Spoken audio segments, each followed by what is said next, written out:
The delegate from Arlington, Delegate Hope. Thank you, Mr. Speaker. Speak to the bill. The delegate has the floor. Thank you, Mr. Speaker. Mr. Speaker, members of the body, you know, I've been here 13 years, my 13th session, and I don't think that there is an issue that divides us more than firearms. And I do think that it's cultural. I think we come from different backgrounds, and I think we're representing our constituents. And I don't think that anything that I say or do here is going to change anyone's mind on this bill. But I want you to know that we have differences, and I think that the underlying bill, which this bill seeks to, underlying law, which this bill seeks to undo, and Delegate Price from Newport News carried this bill, she respects those differences. I'm talking to Tony. Because if you look in the bill the law that this bill seeks to undermine, on line 38, uses the word may. It doesn't tell your jurisdiction what they must do. It allows them to do something that they feel very strongly about. And we all have different definitions of the word safe.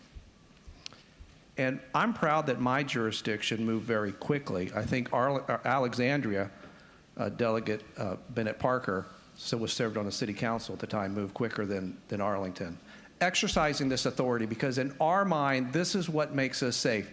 Not more guns, but less guns. And I'm not here to lecture you whether who's right or who's wrong. But the underlying law here that we're trying to repeal does not respect that right. And I think that's the problem here. I think the bill that we carried back in 2020 could have said shall, but it didn't. It respected the differences that we have, and this bill disrespects that. Why should Richmond tell any jurisdiction whether they can hang a sign at their library to prohibit guns, or their rec centers, or their government centers? What gives Richmond the right to tell them that they're not allowed to do that?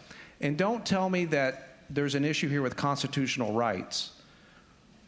We know the Second Amendment is not an unfettered right, and the Supreme Court tells us that. And we're all living proof of that in this chamber right now. You're not allowed to carry a firearm in this chamber, in the Pocahontas. Any lawyers out here that go to a Virginia courthouse, you can't carry a gun at a U.S. courthouse. And so we should be allowed to do that. And so what you're undoing here is undoing what people in my community feel very strongly about and what they define as being safe. And if you've ever been someone that has felt, even for a millisecond, of feeling unsafe, you will not engross this bill and pass it on to its third reading. Thank you, Mr. Chairman.